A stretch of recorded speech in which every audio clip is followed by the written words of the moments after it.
저와 태수 씨의 몸은 달빛 아래 하나가 되었습니다.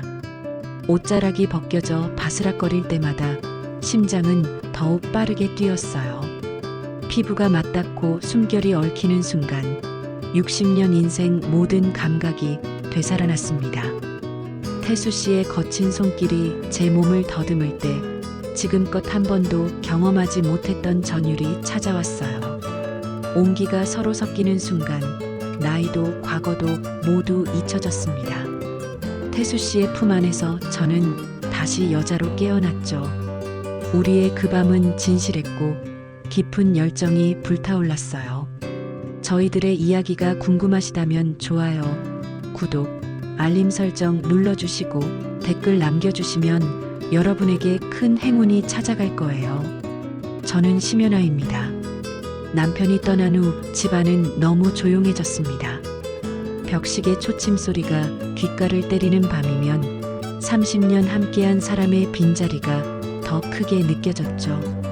정년 퇴직한 미술교사였던 제게 남은 건 텅 빈 하루하루뿐이었어요. 친구들은 연아야, 이제 너를 위한 시간을 가져라고 말했지만 제 마음은 그저 멍했습니다.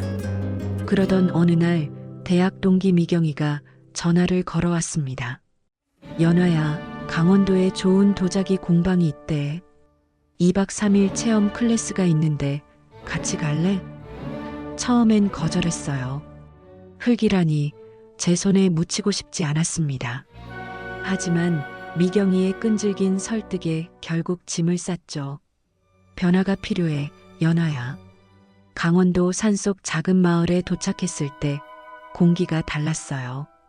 서울의 매캐한 공기와는 다른 풀과 흙 냄새가 코끝을 간지럽혔습니다. 나무로 지어진 공방 건물은 마치 동화 속 집처럼 아늑해 보였죠. 안으로 들어서자 여러 작업대가 원형으로 놓여 있었습니다.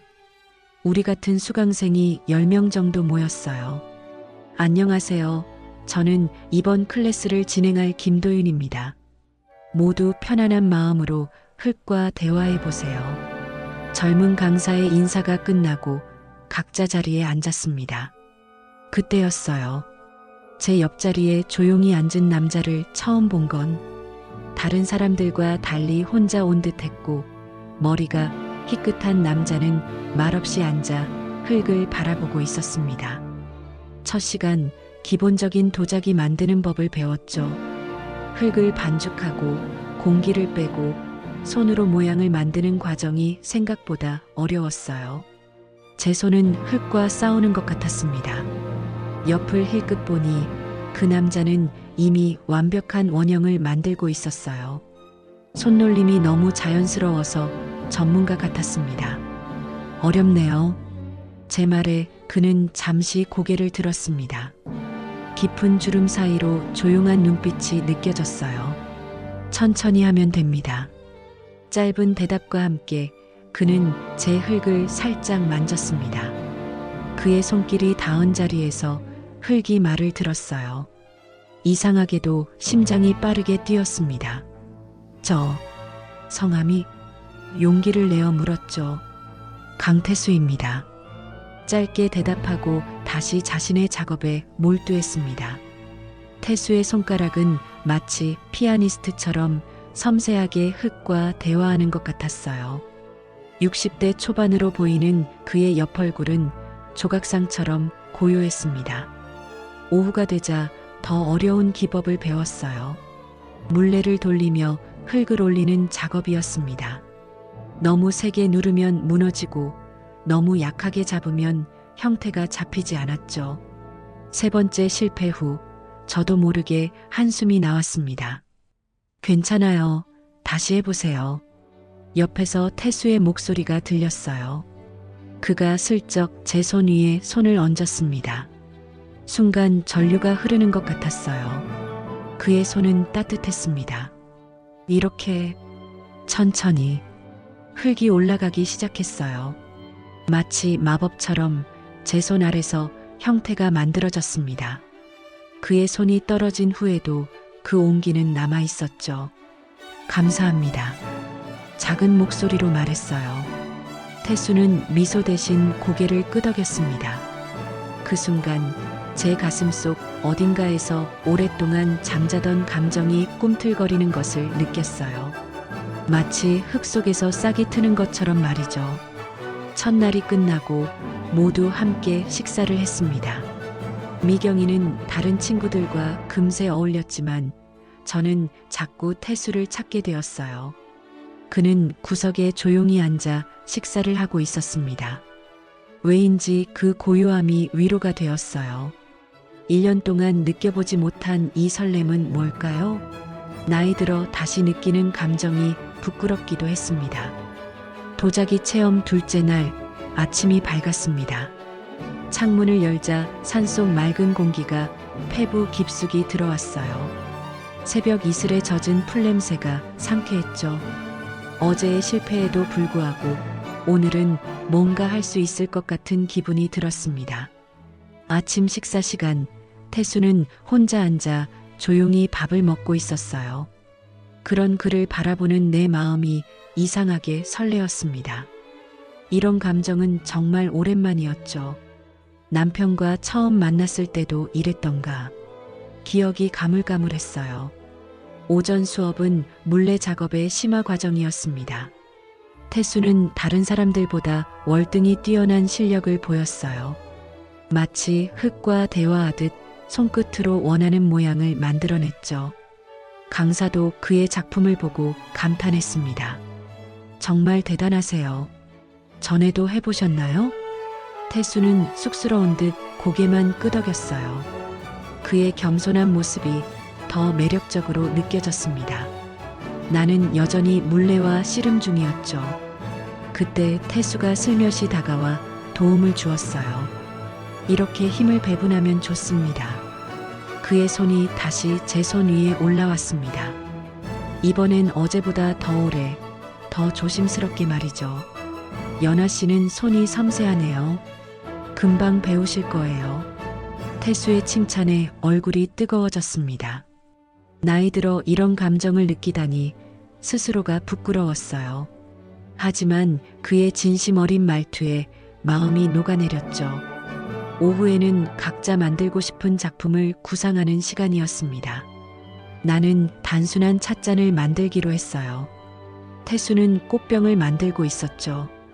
그의 손끝에서 흙이 마법처럼 변해갔습니다. 나도 모르게 그의 손동작을 계속 훔쳐보았어요. 저녁 식사 후 공방 앞마당에 모닥불이 피워졌습니다. 밤 공기가 쌀쌀해져 모두들 불 주위에 모였죠. 노래도 부르고 이야기도 나누는 시간이었어요. 하지만 나는 조용히 불꽃만 바라보고 있었습니다. 남편과 함께했던 마지막 여행이 생각났어요. 그때도 이렇게 모닥불이 있었는데 문득 옆자리에 누군가 앉는 기척이 느껴졌습니다. 고개를 돌리니 태수였어요. 그는 아무 말 없이 불만 바라보고 있었죠. 묘한 침묵이 흘렀습니다. 불편함보다는 편안함이 느껴지는 침묵이었어요. 흙을 만지면 태수가 갑자기 입을 열었습니다. 아내 생각이 납니다. 그의 목소리가 작게 떨렸어요. 모닥불 빛에 비친 그의 얼굴에 그림자가 드리웠죠. 나는 아무 말도 할 수 없었습니다. 그저 듣기만 했어요. 5년 전에 떠났어요. 암이었죠. 태수의 말에 가슴이 저몄습니다. 저도 비슷한 아픔을 겪었기 때문이었죠. 저도 1년 전에 남편을. 제 목소리도 떨렸어요. 태수는 그제야 제 얼굴을 바라봤습니다. 그의 눈에 담긴 이해와 공감이 말보다 컸어요. 도예가였습니다. 원래는. 태수가 이어 말했어요. 서울에서 작업실도 있었고 전시회도 몇 번 열었죠. 아내가 아프고 나서 모든 걸 접었습니다. 간병하느라. 그의 말에 고개를 끄덕였어요. 그 마음 너무나 잘 알았으니까요. 아내가 떠난 후에는 이곳으로 왔습니다. 혼자서 조용히 살고 있어요. 태수의 말에서 외로움이 느껴졌어요. 제 마음속에도 똑같은 외로움이 있었습니다. 우리는 말없이 서로의 상처를 공유하고 있었죠. 모닥불이 타닥타닥 소리를 냈습니다. 그의 손이 조심스럽게 제 손 가까이 왔어요. 완전히 잡지는 않았지만 손등이 스치는 것만으로도 온기가 전해졌습니다. 이상하게도 부끄럽지 않았어요. 그저 따뜻했죠. 우리는 아무 말 없이 불꽃을 바라보았습니다.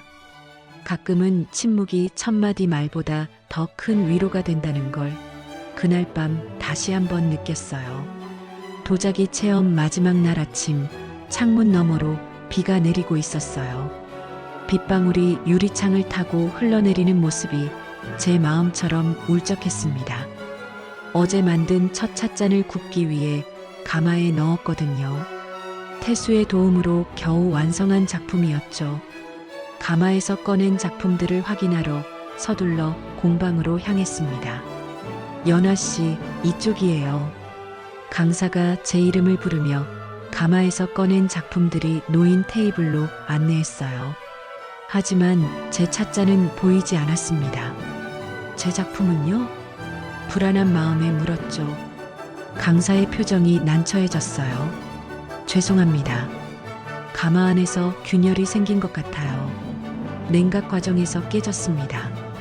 그 말을 듣는 순간 가슴이 내려앉았어요. 어렵게 만든 첫 작품인데 강사는 깨진 조각들을 보여주었습니다.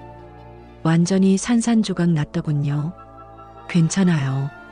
억지로 미소 지었지만 실망감을 감출 수 없었어요. 미경이가 위로의 말을 건넸지만 귓가에 들어오지 않았습니다. 왜 이렇게 서운한 걸까요? 그저 체험일 뿐인데. 눈물이 차올라 급히 화장실로 향했어요. 거울 속 제 모습은 초라했습니다. 쉰을 훌쩍 넘긴 나이에 찻잔 하나 깨졌다고 울먹이다니. 스스로가 우스웠어요. 하지만 그 찻잔은 단순한 도자기가 아니었죠. 1년 만에 처음으로 무언가에 집중하고 감정을 쏟았던 결과물이었으니까요. 거울 속 제 눈에는 공허함이 가득했습니다. 점심시간 식당에서 간단히 식사를 마치고 다시 공방으로 돌아왔어요. 오후엔 마지막으로 간단한 작품 하나를 더 만들 시간이 있었죠. 제 작업대에 다가가는데 뭔가 눈에 띄었습니다. 분명 비어 있었던 자리에 작은 찻잔 하나가 놓여 있었어요. 가까이 다가가 보니 정교하게 만들어진 찻잔이었습니다.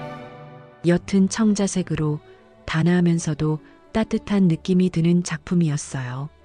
누군가 제자리에 놓고 간 게 분명했죠. 찻잔 옆에는 접힌 쪽지 하나가 있었습니다. 조심스레 펼쳐보니 단정한 글씨체로 이렇게 적혀 있었어요. 이 잔은 따뜻한 차를 담기 위해 만든 겁니다. 당신 손에 어울려요. 글씨를 보는 순간 누가 남긴 것인지 직감적으로 알 수 있었습니다. 고개를 들어 공방을 둘러보았지만 태수의 모습은 보이지 않았어요. 심장이 빠르게 뛰기 시작했습니다. 손으로 찻잔을 감싸들었어요. 마치 그의 손길이 전해지는 것 같았죠. 찻잔을 들여다보니 작은 물결 무늬가 섬세하게 새겨져 있었습니다. 정성과 시간이 많이 들어간 작품임이 느껴졌어요. 누군가를 위해 이렇게 마음을 담아 무언가를 만들어준 건 언제 이후였을까요? 누군가가 저를 위해 이런 마음을 표현해 준 건 또 언제 이후였을까요? 기억조차 나지 않았습니다. 찻잔을 손에 쥐고 있자니 가슴 속에서 따스한 감정이 피어올랐어요. 60년을 살아오며 단단하게 얼어붙었던 제 마음이 조금씩 녹아내리는 느낌이었죠. 미경이가 다가와 찻잔을 보더니 눈을 동그랗게 떴습니다. 이거 누가 준 거야? 궁금해하는 미경이에게 대답하지 않고 미소만 지었어요. 오후 수업이 시작되었지만 태수는 나타나지 않았습니다. 강사에게 물어보니 개인 사정으로 조퇴했다고 했어요. 왠지 모르게 허전했습니다. 감사 인사도 제대로 전하지 못했는데 손가락으로 찻잔의 곡선을 따라 쓸어내렸어요. 마치 그의 손길을 느끼는 것 같았습니다. 마지막 작품을 만들며 계속 그 찻잔을 바라보았어요. 단순한 도자기가 아니라 누군가의 마음이 담긴 선물. 그 의미가 가슴 깊이 스며들었습니다. 오랫동안 잊고 지냈던 설렘이 다시 깨어나는 기분이었죠. 마치 오래된 찻잔에 따뜻한 차가 다시 채워지는 것처럼 말이에요. 도자기 체험 마지막 밤이 찾아왔습니다. 내일이면 서울로 돌아가야 했어요. 이곳에서의 시간이 꿈처럼 느껴졌죠. 저녁 식사를 마치고 숙소로 돌아왔는데 갑자기 천둥 소리와 함께 비가 쏟아지기 시작했습니다. 창밖으로 보이는 산은 이미 어둠에 잠겨 있었어요. 비 때문인지 전기가 불안정했습니다. 숙소 내 일부 조명이 꺼지고 로비에만 비상등이 켜져 있었어요. 사람들은 하나둘 자기 방으로 돌아갔죠. 미경이도 피곤하다며 먼저 방으로 들어갔습니다. 저는 어쩐지 잠이 오지 않아 로비의 창가 소파에 앉아 빗방울이 유리창을 타고 흘러내리는 모습을 바라보고 있었어요. 아직 안 주무셨군요. 갑작스런 목소리에 놀라 고개를 돌렸습니다. 태수였어요. 오후 내내 보이지 않던 그가 어느새 제 옆에 서 있었죠. 심장이 빠르게 뛰기 시작했습니다. 네, 비소리를 듣고 있었어요. 무심코 대답했지만 사실은 그를 생각하고 있었어요. 그 찻잔에 담긴 마음을 어떻게 받아들여야 할지 고민하고 있었죠. 태수는 아무 말 없이 제 옆 소파에 앉았습니다. 우리 사이에는 미묘한 긴장감이 감돌았어요. 찻잔, 고마웠습니다. 용기를 내어 말했어요. 태수는 살짝 고개를 끄덕였습니다. 그의 옆 얼굴이 희미한 비상등 불빛에 드러났어요. 주름진 얼굴이지만 왠지 모르게 품위가 있었습니다. 마음에 드셨다니 다행이네요. 그는 창밖을 바라보며 말했어요. 침묵이 흘렀지만 전혀 불편하지 않았습니다. 오히려 그 침묵 속에서 많은 이야기가 오가는 것 같았어요. 빗소리만이 우리의 심장 소리를 대신했죠. 내일이면 태수가 말을 시작했습니다. 서울로 돌아가시겠군요. 그의 목소리에 아쉬움이 묻어났어요. 저도 같은 마음이었습니다. 이 짧은 만남이 이렇게 끝나는 것이 너무 아쉬웠어요. 네, 그렇네요. 더 이상의 말이 나오지 않았습니다. 뭐라고 해야 할지 몰랐어요. 60 넘은 나이에 이런 감정을 어떻게 표현해야 할지 막막했죠. 그때 태수의 손이 조용히 제 손 위에 놓였습니다. 따뜻했어요. 마치 오랫동안 기다려왔던 손길 같았습니다. 고개를 들어 그의 눈을 바라보았어요. 그의 눈에는 말로 표현할 수 없는 깊은 감정이 담겨 있었습니다. 젊은 날의 격정적인 욕망과는 달랐어요. 세월이 빚어낸 깊고 따뜻한 그 무엇. 우리는 말없이 서로의 눈동자에 담긴 외로움과 그리움을 읽고 있었죠. 태수가 천천히 저에게 다가왔습니다. 그의 숨결이 제 뺨에 닿았어요. 눈을 감았습니다. 그의 입술이 제 입술에 닿는 순간 시간이 멈춘 것 같았어요. 떨리는 손으로 그의 팔을 잡았습니다. 오랜 시간 잠들어 있던 여자로서의 감정이 깨어났어요. 같이 있어도 될까요? 태수가 귓가에 속삭였습니다. 대답 대신 저는 그의 손을 잡았어요. 우리는 천천히 일어나 그의 방으로 향했습니다. 복도를 걸으며 심장이 터질 듯이 뛰었어요. 이것이 잘못된 일일까? 아니요, 우리는 충분히 기다렸습니다. 충분히 외로웠고 충분히 그리웠어요. 그의 방문이 닫히고 우리는 다시 서로를 바라보았습니다. 창밖으로 여전히 비가 내리고 있었어요. 태수가 조심스럽게 제 얼굴을 감쌌습니다. 그의 손길은 흙을 다루듯 섬세했어요. 주름진 피부가 맞닿아도 부끄럽지 않았습니다. 오히려 그 주름이 우리의 진실된 감정을 증명하는 것 같았어요. 옷이 바스락거리며 벗겨지고 두 개의 숨결이 하나가 되었습니다. 60대의 몸은 젊은 날처럼 완벽하지 않았지만 우리의 마음은 그 어느 때보다 순수했어요. 태수의 품 안에서 저는 다시 여자로 깨어났습니다. 그리고 그의 눈빛에서 남자로 깨어난 그를 보았죠. 밤새 비는 계속 내렸지만 우리의 마음속 가뭄은 끝이 났습니다. 태수의 팔에 안겨 창밖을 바라보며 생각했어요.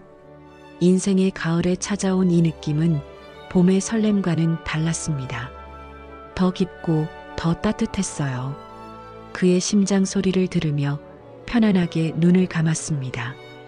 우리의 첫날 밤은 격정적이지 않았지만 오랜 시간 말라붙었던 영혼의 단비가 내린 밤이었어요. 서울로 돌아온 지 일주일이 지났습니다. 창문을 열어도 산속의 맑은 공기 대신 매연 냄새가 들어올 뿐이었어요. 태수가 준 찻잔을 손에 들고 창밖을 바라보며 한숨을 내쉬었습니다. 그날 아침 우리는 서둘러 헤어졌어요. 비가 그치고 아침이 밝자 현실이 찾아왔죠. 짐을 챙기고 버스를 타야 했습니다. 연락처라도 주고받을 걸 그랬어요. 미경이의 말이 귓가에 맴돌았습니다. 왜 그랬을까요? 이름만 알 뿐 전화번호도 주소도 묻지 않았어요. 마치 꿈속에서 만난 사람처럼 현실에서는 닿을 수 없는 존재가 되어버렸죠. 그가 남긴 찻잔만이 그 시간이 실제였음을 증명했습니다. 하루가 지나고 이틀이 지났어요. 가끔 전화가 울리면 심장이 뛰었습니다. 혹시 그가 어떻게든 저를 찾아낸 것은 아닐까? 하지만 번번이 실망했죠. 밤마다 꿈에서 그를 만났습니다. 진흙 묻은 그의 손, 깊은 주름 사이로 빛나는 그의 눈동자, 말없이 전해지던 그의 마음. 전부 선명했어요. 연아야, 도대체 왜 그러는 거야? 미경이가 찾아와 물었습니다. 짧은 여행에서 만난 남자를 이렇게 그리워하는 제 모습이 스스로도 이해되지 않았어요. 하지만 마음은 이미 강원도 그 산골 마을에 가 있었죠. 일주일째 되는 날 결심했습니다. 가봐야겠어. 미경이에게 전화했어요. 미쳤니? 그 먼 곳을? 미경이의 만류에도 불구하고 기차표를 예매했습니다. 처음으로 누군가를 직접 찾아 나서는 60대의 저를 보며 쓴웃음이 났어요. 다른 사람들은 늙어가는데 저는 지금 젊어지는 기분이었죠. 기차를 타고 버스를 갈아타며 그 마을에 도착했습니다. 도착하자마자 공방으로 향했어요. 산길을 걸으며 심장이 빠르게 뛰었습니다. 그를 다시 만나면 뭐라고 해야 할까? 부끄러운 마음에 발걸음이 주춤했지만 그래도 멈추지 않았어요. 드디어 공방이 보였습니다. 하지만 이상했어요. 문은 닫혀 있고 간판도 떨어져 있었죠. 문을 두드렸지만 아무도 나오지 않았습니다. 주변을 살피니 전체적으로 버려진 느낌이었어요. 가슴이 철렁 내려앉았습니다. 근처 작은 가게에 들어가 물었어요. 저기 도자기 공방 아시나요? 그 주인 아주머니가 의아한 표정을 지었습니다. 공방이요? 거긴 한 5년 전에 문 닫았어요. 지금은 비어 있는데 말문이 막혔습니다. 5년 전이라니, 그럼 우리가 참여한 체험은 뭐였던 걸까요? 2주 전에 거기서 도자기 체험을 했는데요. 떨리는 목소리로 말했어요. 아주머니는 더 의아한 표정을 지었습니다. 체험이요? 거긴 오래전부터 비어 있었는데 혹시 다른 곳 아닌가요? 혼란스러웠습니다. 다시 공방 앞으로 가서 자세히 살펴보았어요. 분명 이곳이 맞았습니다. 창문으로 안을 들여다보니 먼지 쌓인 텅 빈 공간이 보였어요. 마치 오랫동안 사람의 손길이 닿지 않은 듯 했죠. 실례합니다만 혹시 강태수라는 분 아세요? 다시 가게로 돌아가 물었습니다. 아주머니는 고개를 갸웃했어요. 강태수? 처음 듣는 이름인데 절망감이 밀려왔습니다. 그는 누구였던 걸까요? 내가 사랑했던 그 사람은 정말 존재했던 걸까요? 버스 정류장으로 돌아가는 길, 비가 내리기 시작했습니다. 태수와 함께했던 그 비 오던 밤이 생각났어요. 그의 따뜻한 품, 그의 진심 어린 눈빛, 모두 꿈이었을까요? 아니었습니다. 가방 속 찻잔이 그 증거였죠. 하지만 그렇다면 그는 누구였을까요? 서울로 돌아오는 버스 안에서 창밖으로 흐르는 빗방울을 바라보며 생각했습니다. 가슴 한편이 무너져 내렸어요. 그토록 마음을 열었던 사람이 사라졌다는 현실이 너무 고통스러웠죠. 하지만 동시에 의문이 피어올랐습니다. 이 모든 것의 진실은 무엇일까? 찻잔을 꺼내 들여다보았어요. 거기에 답이 있을까요? 집으로 돌아온 후 며칠 동안 우울감에 빠져 있었습니다. 창밖으로 내리는 비를 바라보며 마음도 비에 젖는 기분이었어요. 태수의 존재가 미스터리로 남은 채 내 감정만 덩그러니 남겨진 것 같았죠. 미경이가 몇 번 전화를 했지만 받고 싶지 않았습니다. 어떻게 설명해야 할지 막막했어요. 정신 차려야지. 스스로에게 말하며 집안 정리를 시작했습니다. 한동안 방치해둔 책장을 정리하다가 문득 찻잔이 눈에 들어왔어요. 태수가 준 그 찻잔. 조심스럽게 손에 들고 가만히 바라보았습니다. 이건 분명 실제 했던 일이에요. 환상이 아니었죠. 찻잔 바닥에 묻은 먼지를 닦아내려 천으로 살살 문질렀습니다. 그런데 무언가 글씨처럼 보이는 것이 보였어요. 빛이 잘 드는 창가로 가서 자세히 보니 작은 글씨가 새겨져 있었습니다. 강태수 작. 심장이 빠르게 뛰었어요. 이건 분명 사인이었죠. 그가 직접 만든 작품이라는 증거였습니다. 컴퓨터를 켜고 강태수 도예가를 검색했습니다. 기대 반, 두려움 반이었어요. 진실을 알고 싶으면서도 한편으론 모르고 싶었죠. 검색 결과가 뜨자 숨이 막혔습니다. 여러 기사가 나왔어요. 유명 도예가 강태수, 재단 기금 횡령 혐의로 기소, 도예계의 별 추락하다. 8년 전 기사들이었습니다. 떨리는 손으로 기사를 클릭했어요. 강태수는 한때 한국 도예계의 거장으로 불리던 인물이었습니다. 여러 전시회를 열고 해외에서도 인정받던 작가였죠. 그런데 8년 전 그가 이사로 있던 도예재단의 기금을 횡령한 혐의가 제기되었어요. 결국 기소되었고 재판 결과 무죄 판결을 받았지만 도예계를 떠났다고 했습니다. 기사에 첨부된 사진을 보니 틀림없는 태수였어요. 지금보다 젊지만 그 조용한 눈빛은 똑같았습니다. 가슴이 먹먹해졌어요. 내가 만난 그 사람, 내가 사랑했던 그 사람은 과거의 상처를 안고 있는 사람이었던 거죠. 더 많은 정보를 찾기 위해 검색을 이어갔습니다. 마지막 기사는 7년 전 것이었어요. 강태수 모든 작품 기증 후 행방불명. 기사에 따르면 그는 모든 재산과 작품을 기부한 후 홀연히 사라졌다고 했습니다. 그 이후로는 어떤 기록도 없었어요. 머릿속이 복잡해졌습니다. 도대체 어떻게 된 일일까요? 공방은 5년 전에 문을 닫았는데 우리는 분명 그곳에서 체험을 했어요. 태수는 분명 그곳에 있었고 우리는 함께 시간을 보냈죠. 제가 느낀 감정은 진짜였어요. 그의 손길, 그의 눈빛, 그의 온기, 모두 진짜였습니다. 찻잔을 가슴에 안고 창가에 섰어요. 비가 그치고 석양이 비치기 시작했습니다. 마음속에 의문이 가득했죠. 그는 왜 자신의 정체를 숨겼을까? 그 공방은 어떻게 된 걸까? 무엇보다 내가 느낀 감정은 진짜였을까? 눈을 감고 그의 얼굴을 떠올렸습니다. 가슴속에서 따뜻한 감정이 다시 피어올랐어요. 이건 분명 진실이었습니다. 적어도 내 마음만큼은.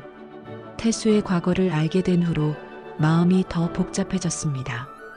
그가 한때 유명 도예가였다는 사실과 횡령 혐의라는 충격적인 과거가 믿기지 않았어요. 매일 밤 찻잔을 바라보며 그 짧았던 시간을 떠올렸습니다. 진실은 무엇일까? 갈증처럼 목이 말랐죠. 그러던 어느 날 미경이가 전화를 걸어왔어요.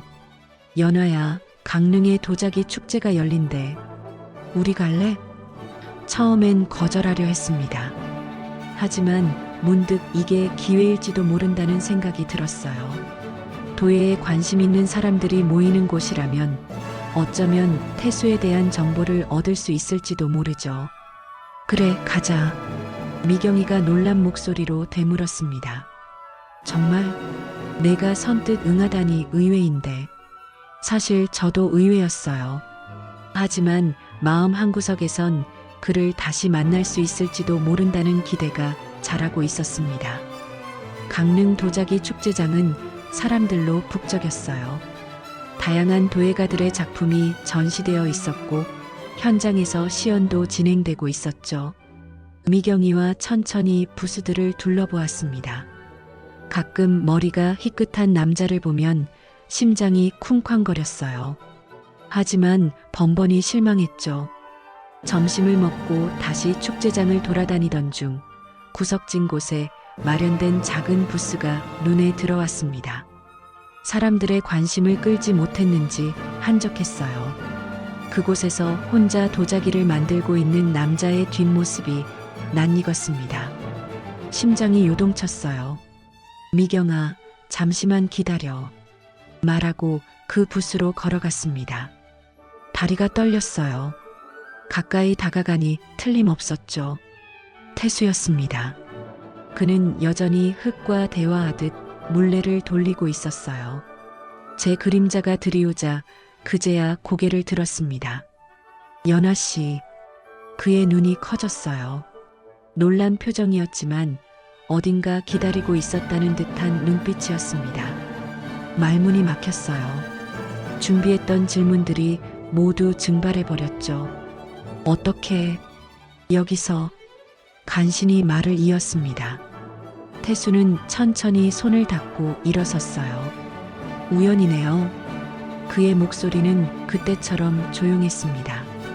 마치 시간이 멈춘 것 같았어요. 공방에 갔었어요. 비어있더군요. 용기를 내어 말했습니다. 태수의 표정이 복잡해졌어요. 그는 한숨을 내쉬며 고개를 숙였습니다. 도망친 게 아니오. 그냥 그때는 자신이 없었소. 그의 말에 가슴이 아팠어요. 찻잔에서 당신의 이름을 봤어요. 검색도 해봤고요. 솔직하게 말했습니다. 더 이상 숨길 필요가 없었으니까요. 태수는 잠시 침묵했습니다. 그러더니 조용히 말을 이었어요. 모두 사실이요.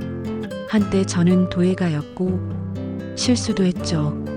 그의 눈에 슬픔이 스쳤습니다. 아내가 암투병을 할 때였어요. 병원비가 너무 많이 들었소. 재단 기금을 잠시 빌리려 했던 건데 태수의 고백에 마음이 아팠습니다. 그의 상처가 고스란히 전해졌어요. 결국 무죄 판결을 받았지만 이미 모든 것을 잃었소. 평판도 일도. 그는 쓴웃음을 지었습니다.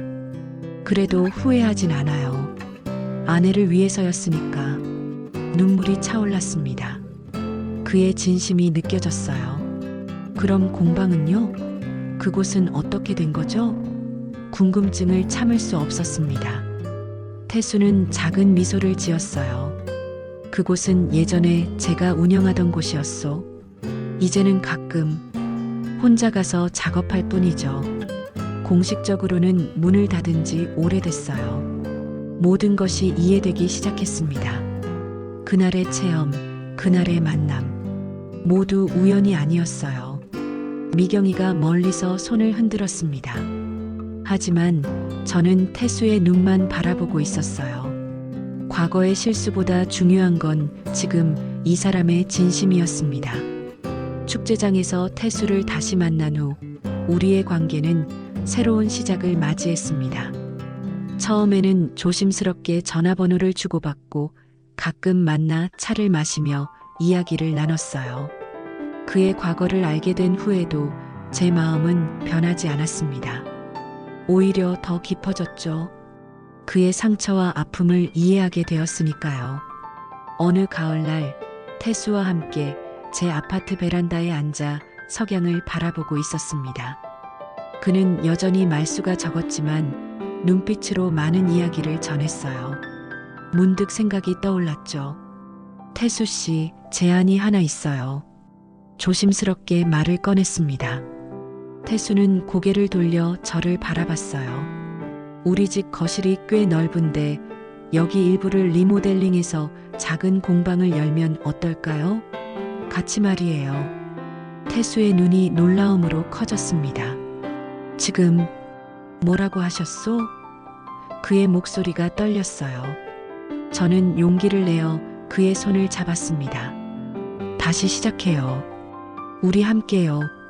태수 씨의 재능을 숨겨두기엔 너무 아깝잖아요.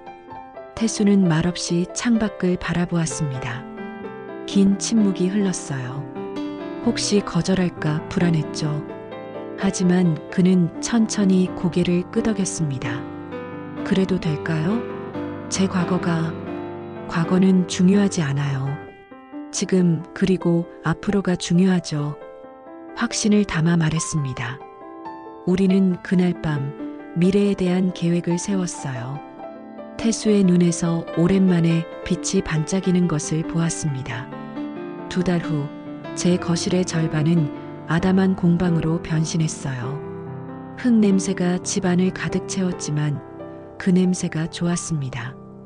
태수는 매일 아침 일찍 와서 작업을 시작했어요. 저는 퇴직한 미술교사로서 어린이들을 위한 프로그램을 기획했습니다. 연화의 흙놀이 교실이라는 이름으로 동네 아이들을 가르치기 시작했어요.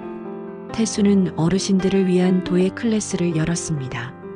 함께 일하면서 우리는 서로의 빈자리를 채워갔어요. 제 집과 마음에 다시 웃음소리가 가득했습니다. 첫 번째 전시회는 작게 열었어요. 동네 주민들과 친구들만 초대했죠. 태수의 작품이 다시 세상에 나오는 순간이었습니다. 전시회 날 그의 손이 떨리는 것을 느꼈어요. 조용히 그의 손을 잡아주었습니다. 함께해요. 이제부터는. 어느덧 1년이 흘렀습니다. 우리의 작은 공방은 입소문을 타고 알려졌어요. 특히 노년층 부부들이 많이 찾아오셨죠. 우리처럼 인생의 후반에 새로운 시작을 꿈꾸는 분들이었습니다. 태수는 그분들에게 도예를 가르치며 자신감을 되찾았어요. 오늘은 우리가 처음 만난 지 정확히 1년 2개월이 되는 날입니다. 저는 아침 일찍 일어나 특별한 준비를 했어요. 체험 클래스 때 깨졌던 찻잔을 기억하며 2번째로 직접 만든 찻잔에 차를 따랐습니다. 완벽하진 않지만 제 마음이 담긴 찻잔이었어요. 태수가 공방으로 들어오자 따뜻한 차를 건넸습니다. 그는 의아한 표정으로 찻잔을 바라보았어요. 제가 직접 만든 2번째 찻잔이에요. 첫 번째는 깨졌잖아요. 태수의 눈이 촉촉해졌습니다. 저는 미소 지으며 말했어요. 흙은 때로 금이 가도 다시 붙여 만들 수 있다더군요. 사랑도 그렇다면 나는 지금부터 시작입니다. 태수는 말없이 제 손을 잡았어요. 그의 손길에서 평생의 약속이 느껴졌습니다. 창밖으로 봄 햇살이 비치고 있었어요. 황혼의 나이에 찾아온 진짜 봄. 우리는 늦게 만났지만 그래서 더 소중한 시간을 보내고 있습니다. 흙 속에서 다시 피어난 우리의 사랑처럼 인생은 언제라도 다시 시작할 수 있다는 것을 배웠어요.